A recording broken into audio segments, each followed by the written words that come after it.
Our instinct is to believe that more is better. More exercises, more time in the gym, more effort should equal more results. But this is the fundamental misunderstanding where most people fail. They confuse movement with progress. The actual key to building a lean and strong body is found by removing non-essential work from your training. Every exercise serves a precise purpose for muscle growth. This video will give you that focus. We will identify the only 3 actions that are truly essential for building lean muscle based on science. This is the blueprint for getting the maximum possible result from the minimum effective work.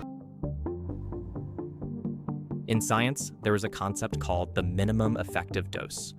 It is the smallest dose of a substance that will produce the desired outcome. The same law applies to building muscle. The goal is to find the minimum amount of the right work that will force the body to change. Anything more is a waste. The philosophy is simple: achieve the maximum possible result from the minimum amount of effective work. First, we must be realistic. In the real world, a lean and capable body is impossible to build without consistent work. The critical difference is in the approach. Most people think the path to a better body is to add more. More exercises, more complexity, more time.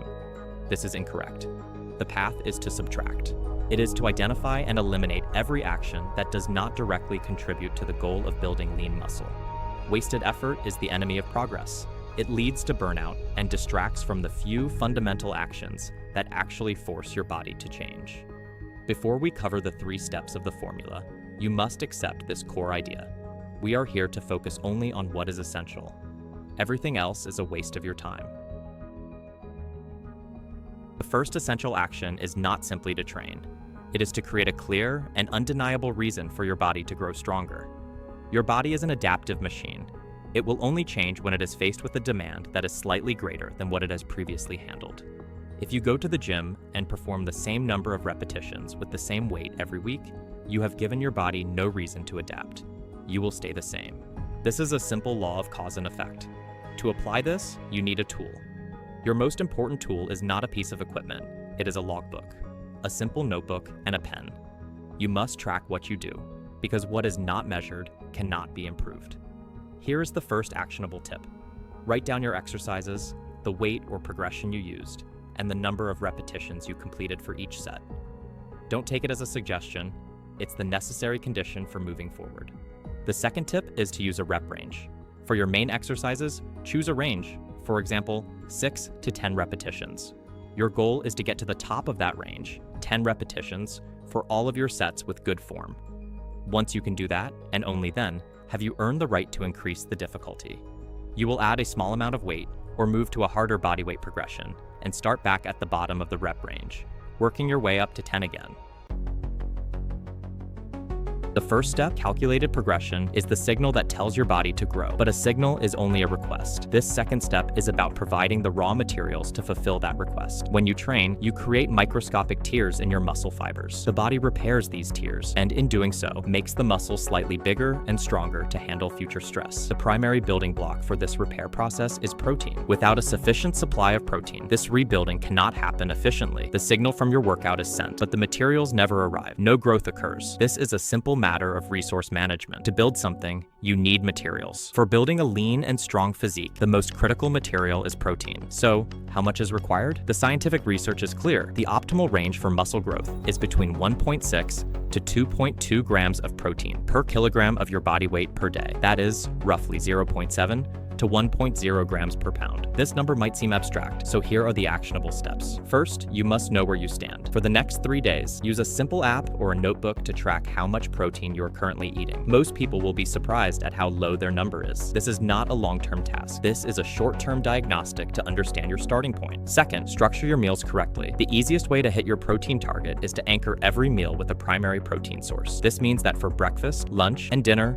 you start with the protein. For example, eggs for breakfast, chicken or fish for lunch, and meat or lentils for dinner. The rest of the meal is built around that foundation. Third, focus on whole foods. The highest quality protein will come from sources like meat, fish, eggs, and Greek yogurt. If you eat a plant-based diet, you will need to be diligent with sources like lentils, tofu, and beans. A protein supplement can be a useful tool for convenience, but it is not a replacement for real food. Think of it only as a way to help you reach your daily target when you are short on time. Demand and supply work together here. Your workout calls for resources, and protein steps in to deliver them. This completes the second stage. We have a fundamental misunderstanding about the gym. You do not go there to get stronger. You go there to get weaker. The act of training is the act of breaking your body down. You create stress and damage. The strength, the health, and the stamina you seek are not built during this phase. They are built in the hours that follow, during recovery. And the most critical and productive phase of recovery is sleep. This is when your body does the real work. During deep sleep, your body releases its most potent muscle building and restorative hormones, like human growth hormone and testosterone. This is the biological system that repairs the damage from your workout, builds new muscle, and restores your energy for the next day. The requirement is simple: 7 to 9 hours of quality sleep per night. Getting that sleep in the modern world can be difficult. Here are the fundamental rules to make it happen. First, your body needs a consistent rhythm. Go to sleep and wake up at the same time every day, even on weekends. This stabilizes your body's internal clock and dramatically improves the quality of your sleep. Second, control your environment. Your bedroom should be for sleeping. This means it needs to be as dark, quiet, and cool as possible. These three things signal to your body that it is time for deep rest. Third, create a simple wind-down routine. For the last 30 to 60 minutes before bed, turn off all screens. The blue light from phones and computers disrupts your sleep hormones. Instead, read a physical book. Listen to calm music. Do something that quiets your mind. This teaches your body to prepare for sleep. Failing to meet these requirements is like sending the signal to build and providing the materials, but never allowing the construction crew to show up. A lack of sleep will compromise your hormones, reduce your stamina, and halt your progress, no matter how hard you train or how well you eat. This is the final step of the formula. It is the phase where all your hard work is finally converted into real results.